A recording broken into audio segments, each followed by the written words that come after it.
By the pond, a man sat with his head bowed, lost in despair. A woman approached and asked gently, "What happened? Why do you look so sad sitting here by the pond?" He sighed deeply. "It's my fate, my unlucky fate. Every business I touch fails." Suddenly he gasped, "Oh no. My plate, it's sinking. My plate has drowned." After a moment of panic, he pulled it out, smiling faintly. "Found it. Found it." Then his face fell again. "If a plate sinks, you can pull it out. But when a business sinks, there's no bringing it back." The woman nodded sadly. "That's true. We've run out of rice and lentils at home. What should we do now?" He replied, "I've been thinking the same thing. Our fathers left us only this pond. It's not even good for breeding fish. Other than washing utensils and clothes for the neighborhood, what use is it?" The woman hesitated. "What if we sell it?" He snapped, "Don't you dare. No matter how poor we become, I'll never sell it." She thought for a moment. "Everyone in the neighborhood uses this pond for their work. Maybe in this time of hardship, they'll help us if we ask." He nodded. "Let's try."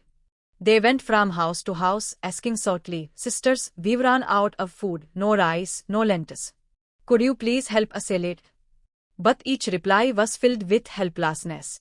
"Don't ask, Lakshmi. We're struggling too," said one. "Even we can't manage 2 meals a day," said another. The woman sighed. "No one will help us in our time of trouble." Then an idea struck her.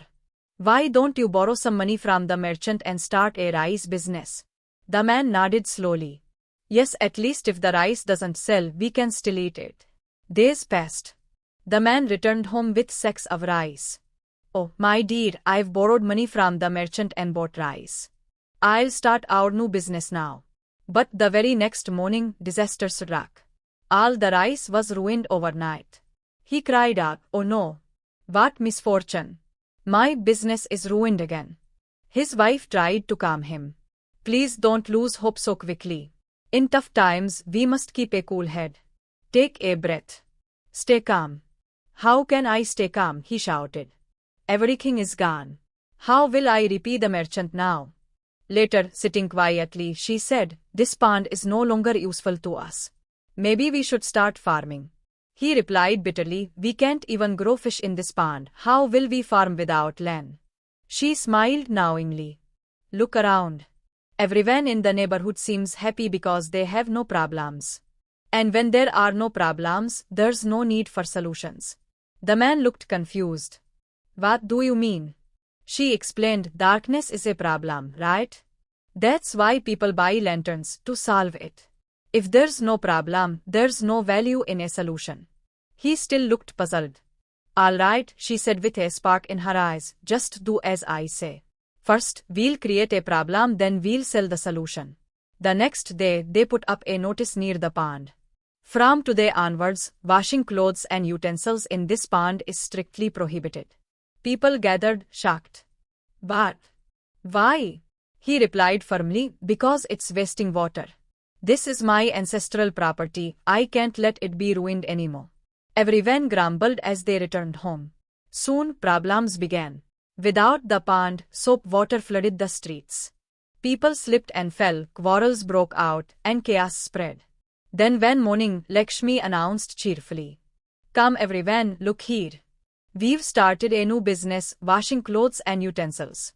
My husband will wash your clothes and I'll clean your dishes, all for very low prices." The neighbors sighed in relief. "Thank goodness. We've been struggling to wash everything ourselves." They began bringing their clothes and utensils one by one. As days passed, the couple's business flourished. The man smiled at his wife, eyes filled with pride. "Our luck has finally changed, my dear, all because of you. What a clever mind you have." She laughed. "We didn't have to sell the pond, and we even taught the neighbors a lesson." He chuckled, "You're right. They say tit for tat. But today it's more like our pond, our profit."